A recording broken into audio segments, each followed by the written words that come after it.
Without further ado, I present to you Ms. Heather Lakemacher. Welcome, everyone. As Jen said, my name is Heather Lakemacher, and I'm the Policy Programs Director at the Institute for Humane Studies. You know, especially around Washington, D.C., where I live, it's really easy to have some kind of a fancy-schmancy title and be qualified to talk about absolutely nothing. So why did Jen invite me here tonight, and why should you listen to anything that I have to say?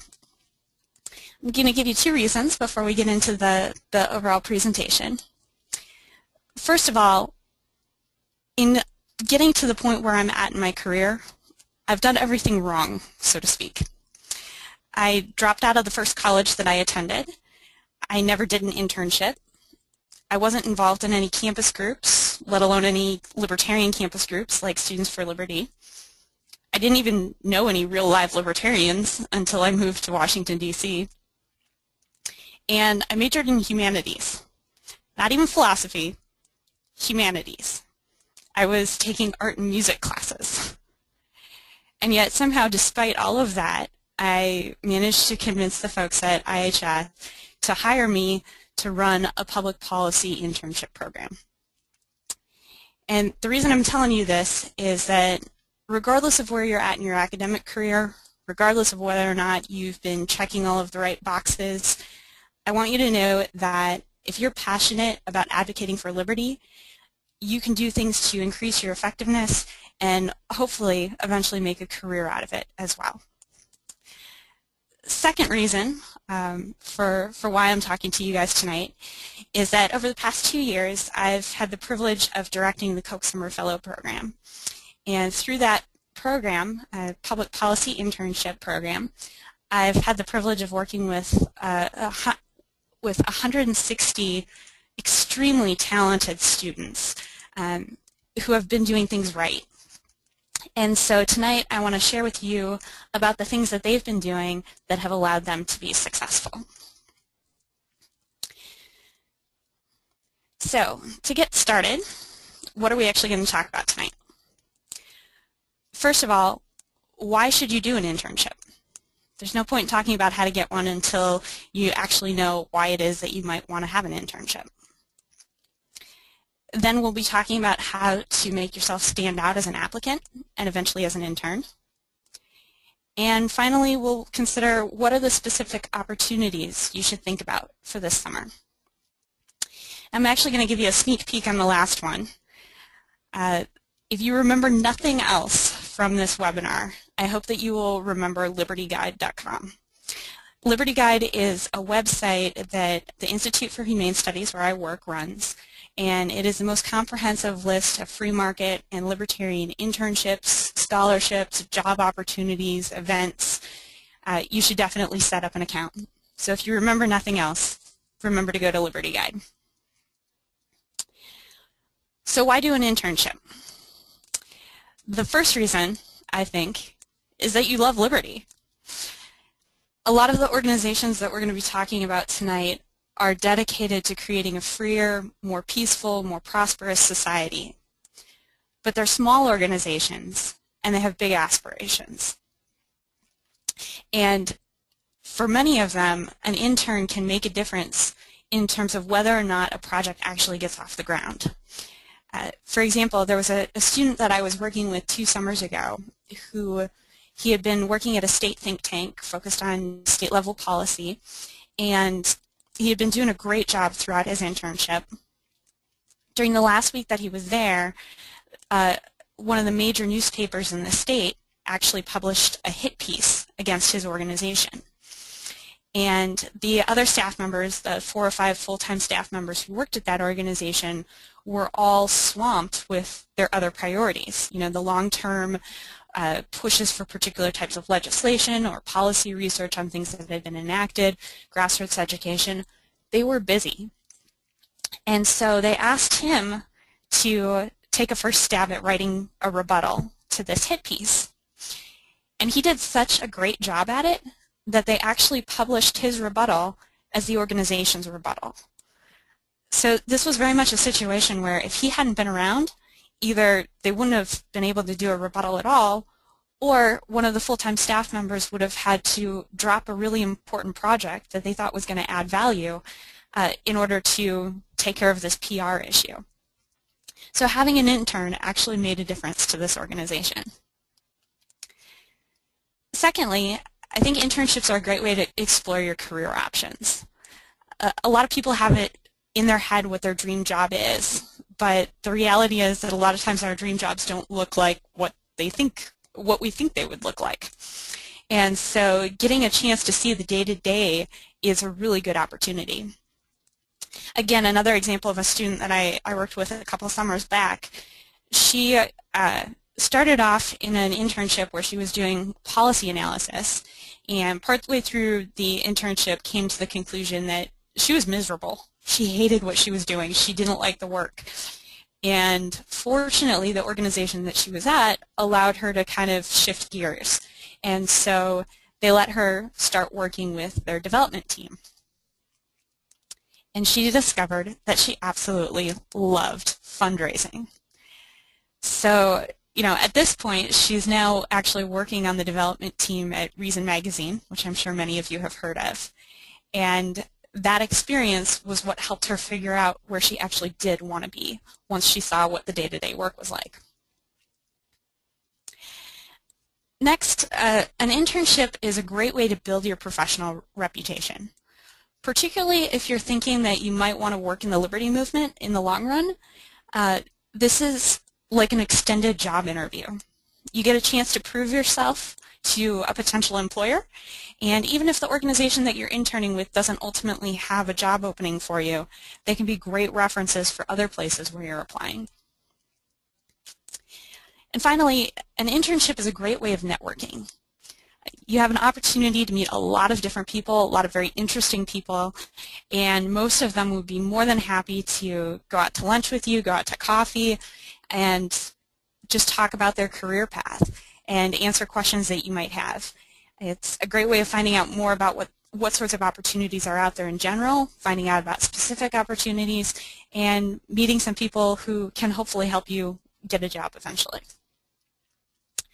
So there are also some reasons you shouldn't get an internship. The first one that I would suggest is it's probably not a good idea to get an internship just to pad your resume. And what I mean by this is that people can see through you when you're not actually interested in working for their organization.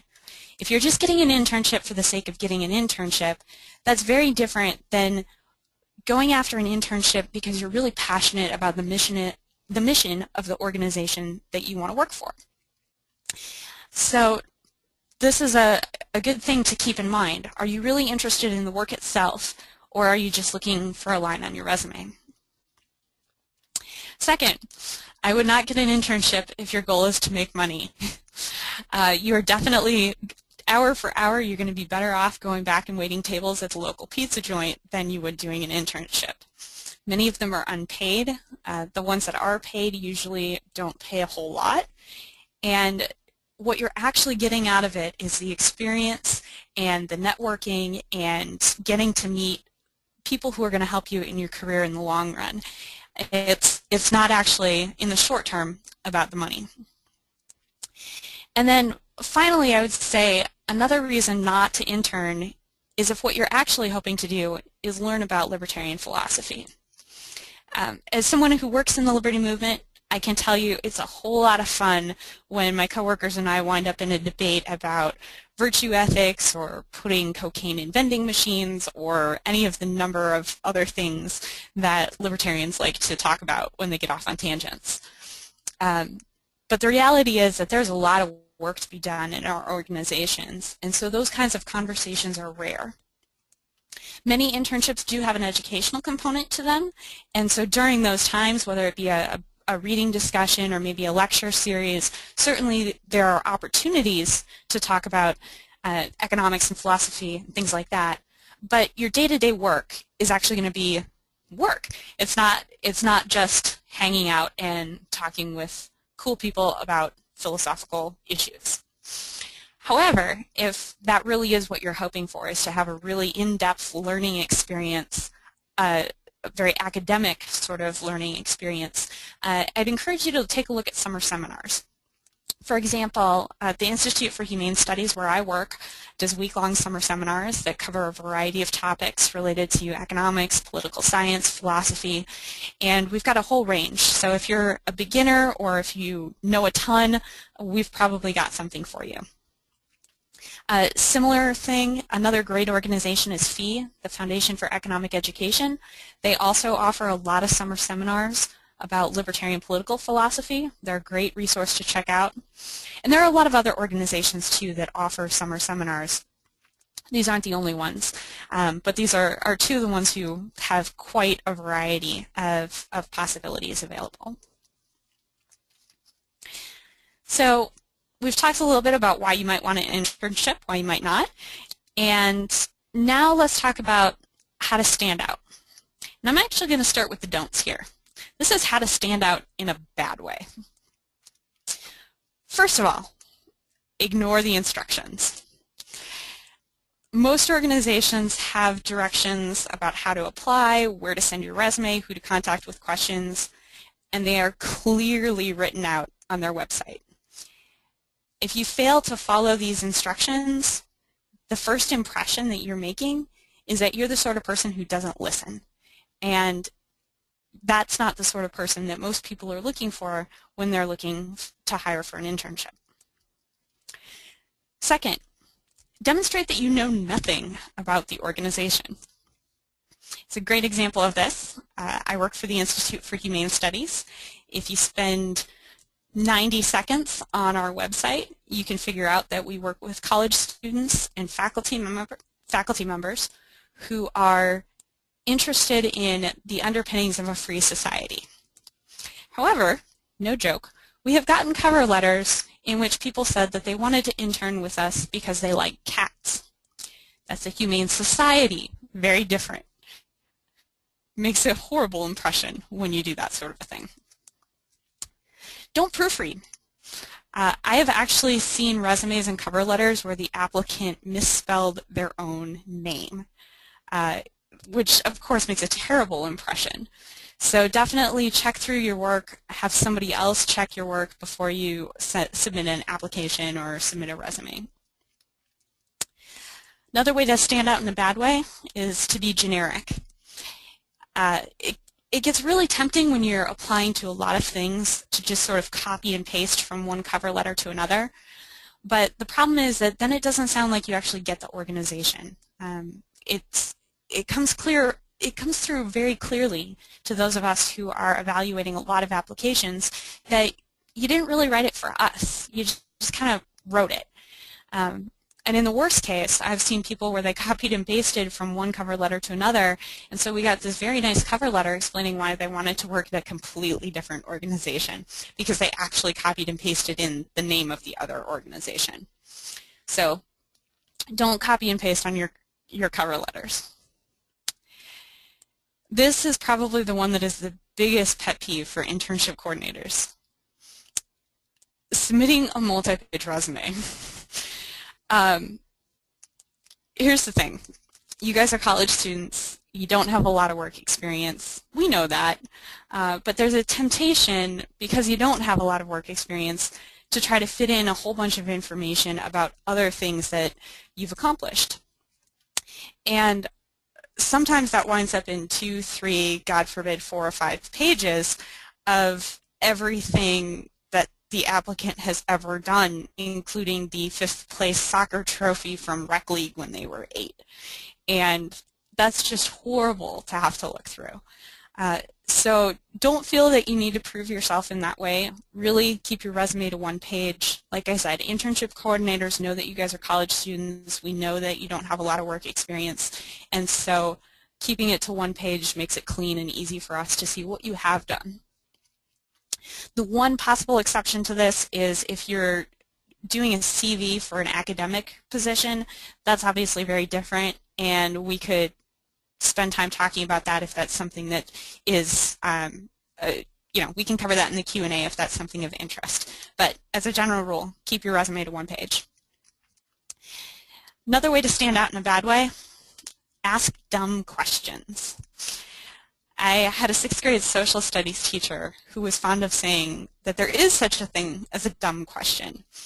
It's the one that was answered 4 times while you were off in La La Land. And this is so true. Before you send off an email asking a question, triple check the organization's website and make sure that it hasn't already been answered in an FAQ section. It can get really irritating to get repeat questions over and over again when we've clearly answered them before. And it looks like you haven't done your homework. And then finally, probably the best one is if you want to stand out in a bad way, do really inappropriate things.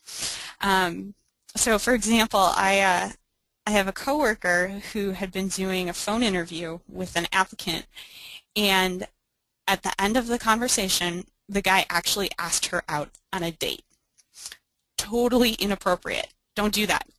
Another one for me, I've actually had a couple of instances where I've had people tell me that they were undocumented immigrants.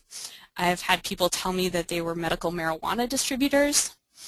Now, I mean, I'm a libertarian. I really don't care if, you know, I think you should have open borders, and I don't think people should be prosecuted for smoking plants, whatever. But as an employer, I have to comply with federal employment law. And when you blatantly tell me that you're breaking federal laws, that puts me in a very bad position. So don't say inappropriate things. But what can you do to stand out in a good way? First and foremost, be passionate. As I said before, you guys are college students, you don't have a lot of work experience. The biggest thing that you have going for you right now is that you care about liberty. And let that come through. Be passionate about the mission of the organization that you're applying to. And when that comes through clearly, it's fantastic. I always love seeing that from applicants. Also, be honest. Don't try to inflate your work experience. Don't try to hide a lower than ideal GPA. Just be yourself. Be professional. You know, we live in an age where everybody's used to email and text messaging and social media. It's all kind of second nature. And in that context, it's really easy to be informal in your electronic communications. But what I'd encourage you is before you shoot off an email, before you send out a cover letter, stop and ask yourself, would my grandma think this is polite? It can be a good check on what you're actually saying. And, you know, I have to admit, I'm only a few years older than most of the students that I work with, but it always really impresses me when somebody addresses an email to me as Ms. Lakemacher. It's a little thing. It's just that tiny bit of polite formality, but I notice it when it happens. So be professional. Be concise. Like I said before, keep your resume to 1 page. Keep your cover letter to 1 page as well. The person who is reviewing your application has been getting tons of applications. And when you're concise, it helps them save time in reviewing your application, and it gets them focused on the most important parts of your application as fast as possible. Understand the organization that you're applying to. Make sure that you've looked around their website. Know what their key topics are, their key focus areas. Read their mission statement. Make sure that they have a mission that you can get on board with and that you can honestly be passionate about. Explain how you add value. And what I mean by this is that a lot of times cover letters are very focused on what the applicant thinks that they're going to get out of the internship. And in one sense, that's fine. You know, I definitely think it's important to understand what your goals are for an internship. But what really stands out is when an applicant understands the mission of the organization and can clearly explain how they think they can add their talents and skills in order to make the organization more effective. What can you add to help us advance our mission? And then finally, follow a resume template. There are lots of great examples online, and I'm definitely willing to share one with you if you want to email me at the end.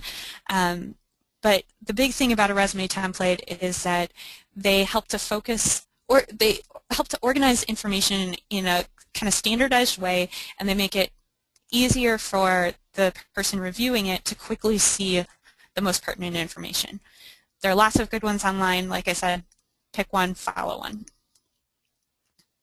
All right, so now you've gotten that internship. How do you actually succeed in it? First of all, be professional. This includes basic things like showing up on time, dressing appropriately, but it also includes communicating clearly. Let your boss know if you're running late or if you're going to be out sick, that sort of a thing. Also, do excellent work. There is nothing that is beneath you as an intern. You're there to hustle and do whatever is asked of you. Doing excellent work also includes being teachable. And what I mean by this is that inevitably you're going to get some of your work criticized. You're going to be asked to redo something. That's just part of the learning process. You're in a new environment. It's not an academic environment. The expectations are different. So try not to get defensive. When you're asked to redo your work, or if some of your work is criticized, being open to getting that sort of feedback is going to make you stand out as an intern. And then, again, communicate clearly. And this means things like asking questions to make sure that you understand the assignments that you're being given, communicating when you think you'll be able to finish a project, telling your manager about any hiccups that you're encountering in completing the project, telling them if you're going to be late on something. Just being really upfront about where your workload is.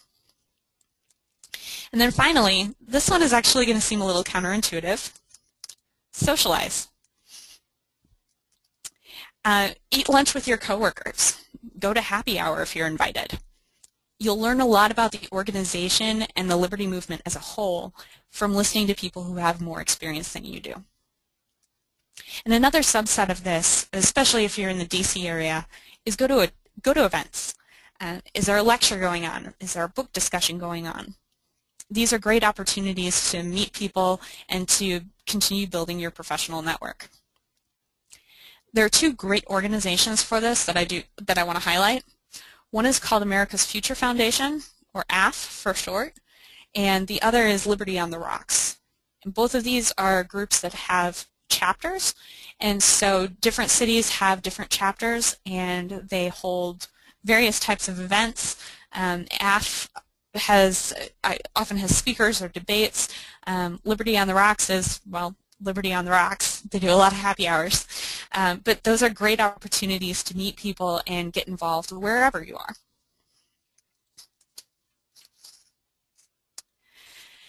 All right, so we've talked about why you would want to get an internship and how you can go about doing it, but what should you actually be looking for? And I'm going to start out with what are the types of roles that are available.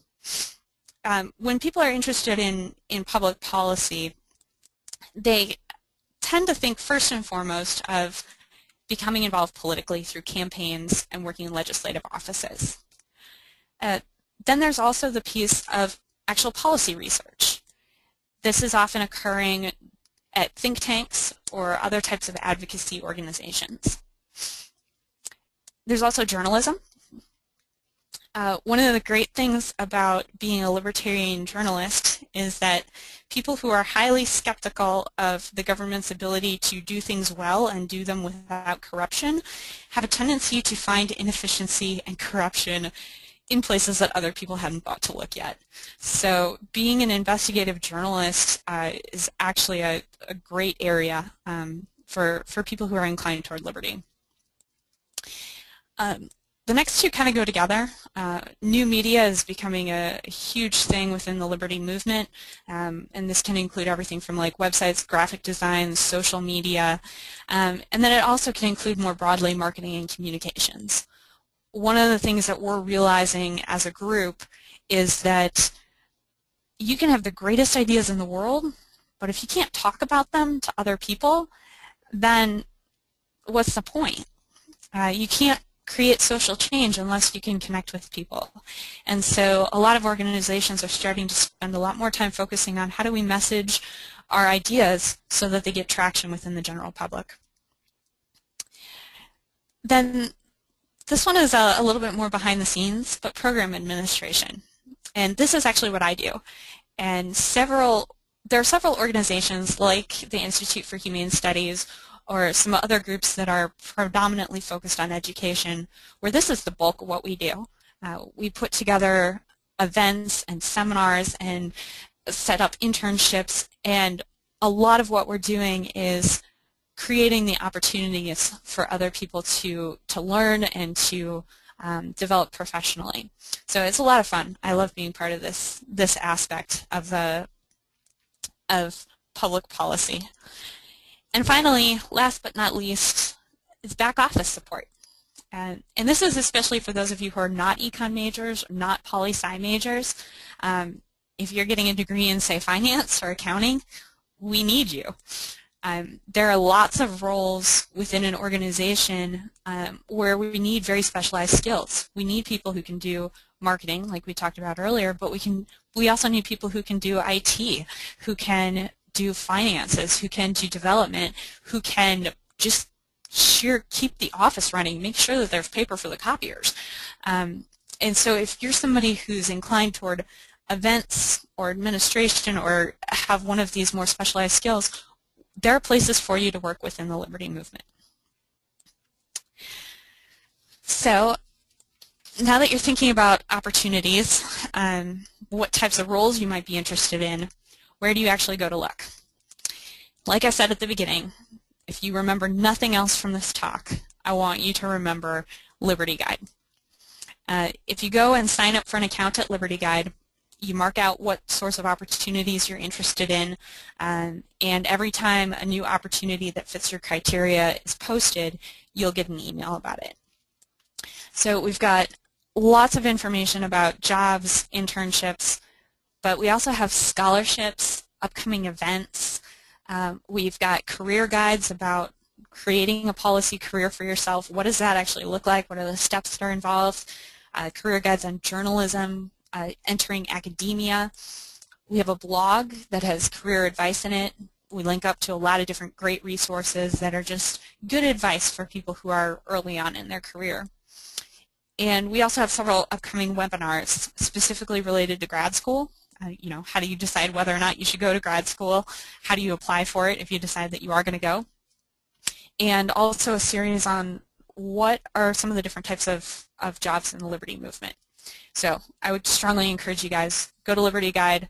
Virtually everything that IHS ever finds out about, not just our own programs, but everyone else's as well, we make sure that we're posting that to Liberty Guide. So it's a great resource.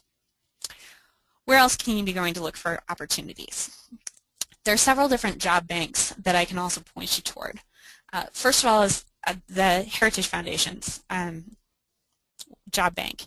And they're definitely a right-of-center group, but there are many free market groups with libertarian leanings that do post opportunities there. And they also have a lot of internship opportunities with politicians.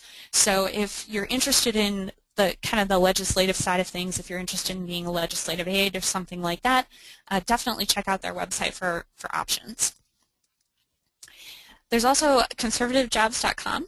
This is run by a group called the Leadership Institute, and their mission is to help people who are interested in entering public policy as elected politicians learn the skills that they need. So things like, how do you go on TV and not look stupid? And they do a fantastic job with training on those sorts of things. The thing that makes their job site a little bit different is that they actually have a staffed career center. So they have people on staff who are more than happy to answer specific questions about your situation and give advice that way. There's also a group called idealist.org. This tends to be more left-leaning, but they are a good place to look for organizations working on individual topics. So like civil liberties, where a lot of libertarians have a lot of overlap with more left groups or liberal groups. So they can be a great one to look for specific types of opportunities. There's also America's Future Foundation. As I mentioned before, AF is great because they've got chapters. So, you know, going through their job board, their career center, you're going to find out about the activities that they've got coming up at the, you know, your local chapter, and you'll be able to actually meet people in person, build your network, that sort of a thing. They also have a fantastic blog. They focus on not just how do you succeed as an intern, but how do you succeed early on in your career. And they've got a lot of great people who write guest pieces and things like that. So great resource for additional career advice. And then, like I said, again, Liberty Guide. Obviously, we've got a lot of overlap with some of these other groups, but the thing that I think distinguishes us is that we're focused solely on liberty-friendly organizations. So we're going to have a slightly different set of groups who are posting jobs to our website. And then, like I said before, we also post information about scholarships, events, things like that. So there are lots of things beyond just jobs and internships that you can find on Liberty Guide. Now, it can be really, really disorienting to go to one of these job boards and suddenly see tons and tons of stuff listed out.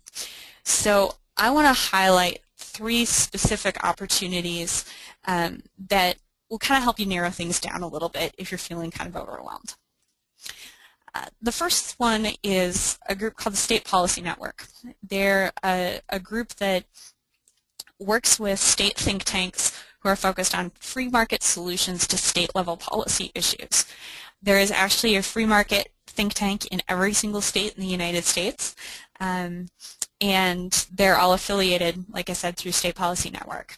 So if you go to SPN's website, they have a listing of all of the organizations that they work with.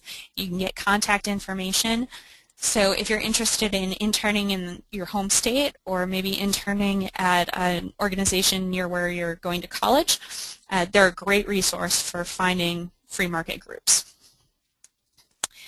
Next, and this is my personal favorite because it's the one I direct, is the Koch Summer Fellow Program.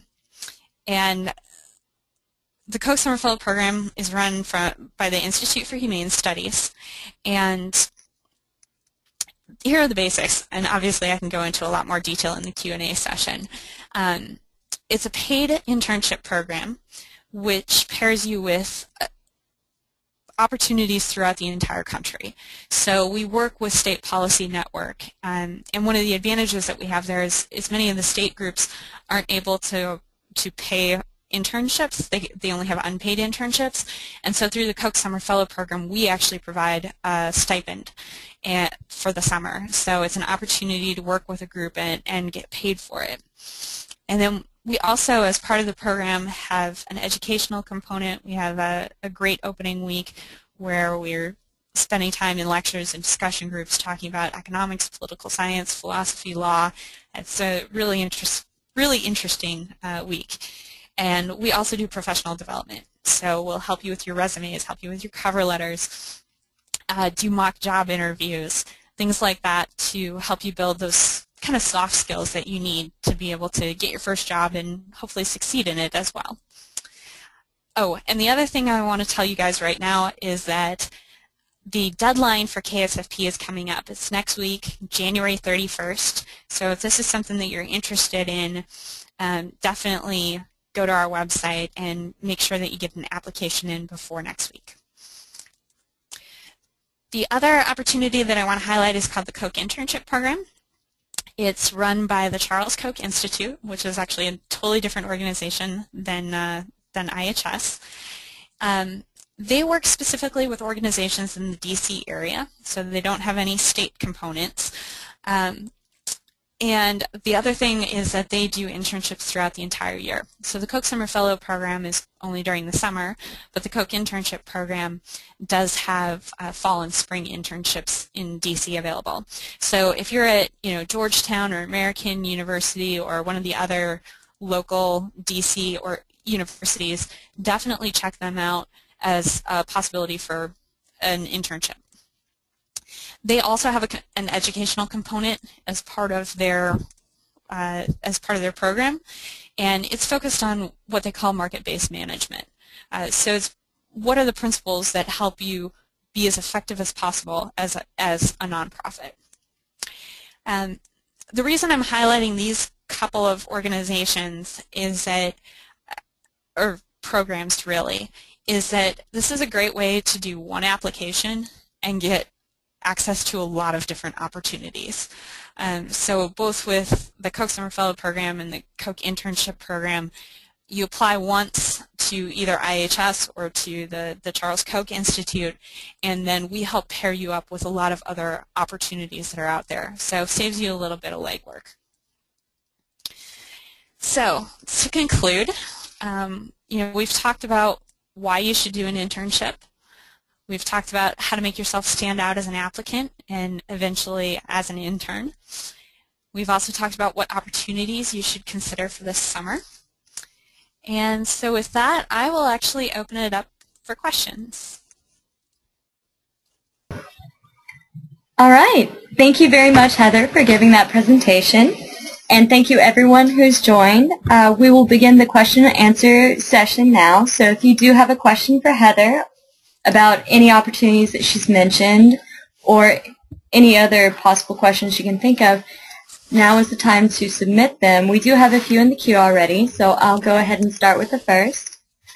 Our first question is, if I don't know much about Liberty right now, is there any way to learn before the summer so I would be able to hold an internship for the upcoming summer term? Yes. What I would encourage you to do if you're feeling like you need to kind of build up your knowledge level, there's a great website called Learn Liberty, and they've actually got, they've started doing some multi-week kind of courses, I guess. I'm not sure what word they're actually calling it, but it's liberty..org, and you can sign up for programs where it's a couple weeks in a row where there's a webinar and a discussion group with a professor, and they're doing it in, I think it's 3-week segments. So definitely check that out, learnliberty.org, and that's a great way of building up some information for you before getting to the summer. Awesome. Our second question is IHS doing anything this semester for students in the DC area? We are not doing anything this semester for students in DC. Well, I'm assuming that you're meaning internships in this particular sense.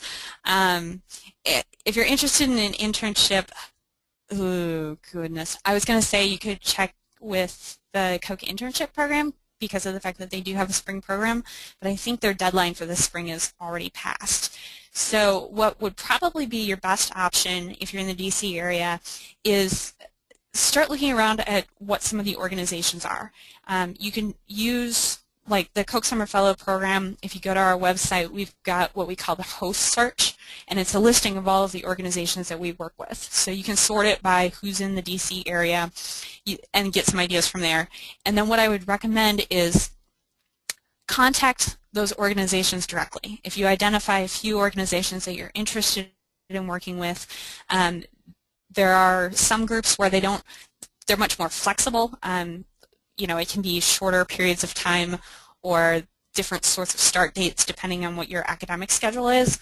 But if you contact those organizations directly, there may be something available there.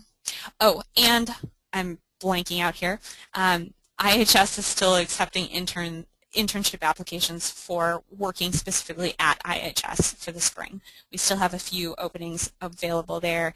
So if you go to our website, it's the IHS.org, and then it's called the Harper Internship Program, is interning actually at IHS.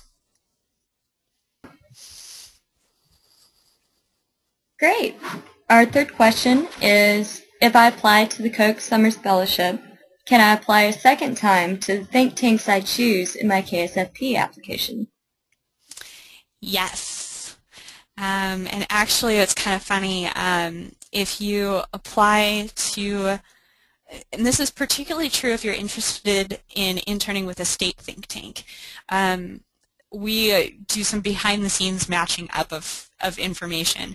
So when I've got an applicant where they've said that they're interested in a couple of different organizations, I can also check with those organizations, see if they got an application, and if an organization that you're interested in working with is already gung-ho about you, obviously that makes things a little bit easier in terms of the entire Koch Summer Fellow Program application and placement process.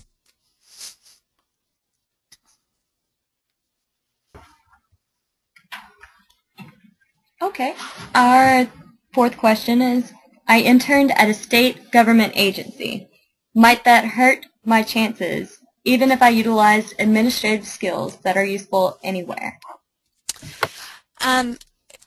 Some of it depends. What I would say is that for like the Koch Summer Fellow Program, that is not going to hurt your chances at all. We actually look on it as like, hey, you're interested enough in policy that you went and got an internship with a state legislative office. So no, that's not going to hurt your chances at all. There are some organizations where if there's a stronger political alignment with either the Democratic or the Republican parties, if you interned with the wrong party, it may hurt your chances, but that does tend to be more so groups that are very typically either Democratic or Republican. So for a lot of groups that are free market or libertarian, that's not going to hurt your chances. All right. Our next question is there any specific GPA level requirement in order to apply for the internship? There is not officially a GPA requirement. However, we definitely look more closely at candidates who are getting at least a 3.0 and often even a 3.5. So you're a much stronger candidate if your GPA is above those thresholds, but it's not hard and fast.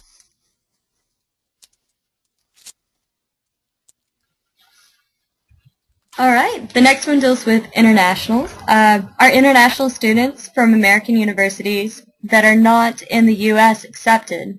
And can your organization cover transportation costs?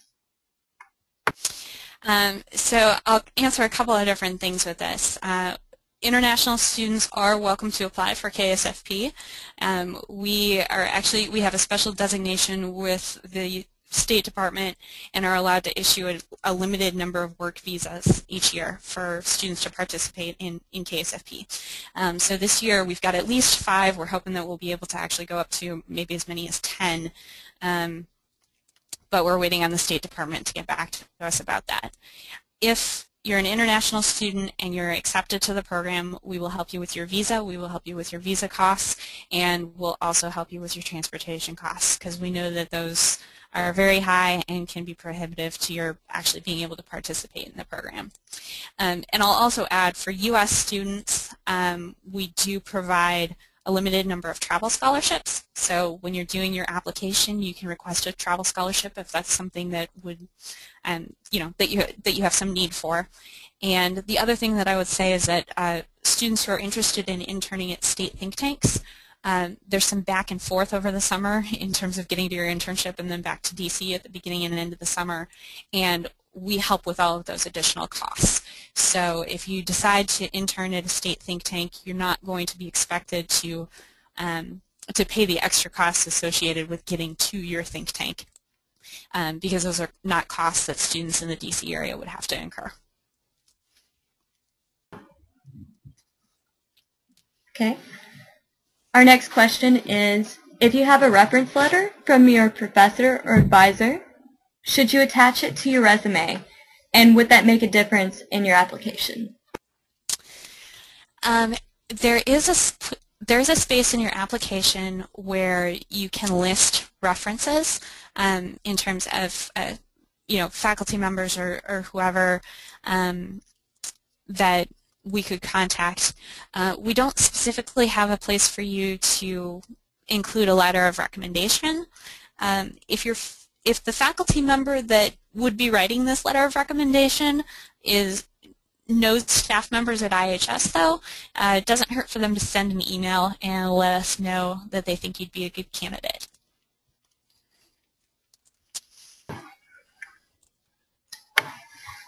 All right.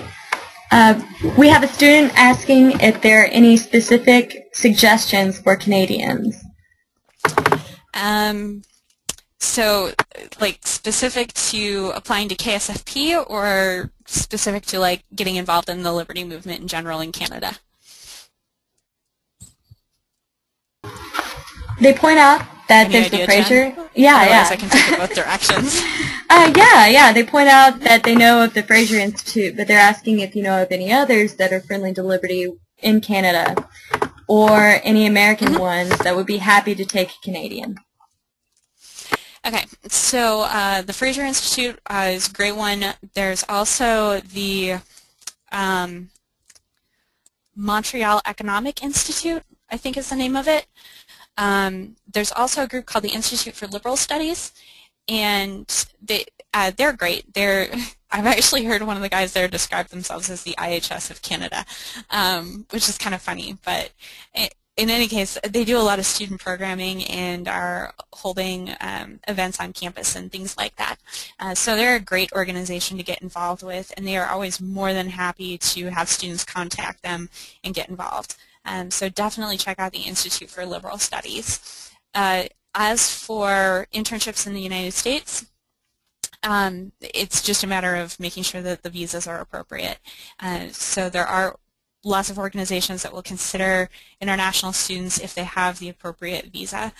So that's really the tricky point, and unfortunately it's no different for Canadians than it is for anyone else from Europe or South America or anything like that. All right, great. Our next question is, what area of your application should you focus on the most if your GPA is a little bit low?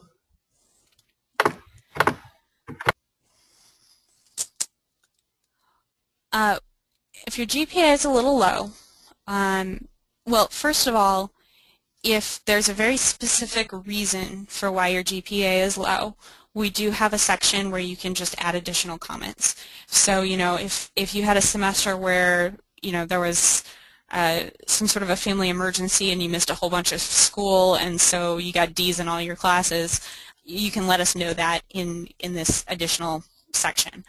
If it's just broadly speaking that you haven't been getting quite as high of grades as you would like to, the thing that I would say is really important then is make sure that you focus on your writing. There are several essays in the KSFP application, and what we're going to want to see there is, can you clearly explain your ideas and can you write well? Because good writing is a highly valued skill, and that can make up for having a little bit lower GPA.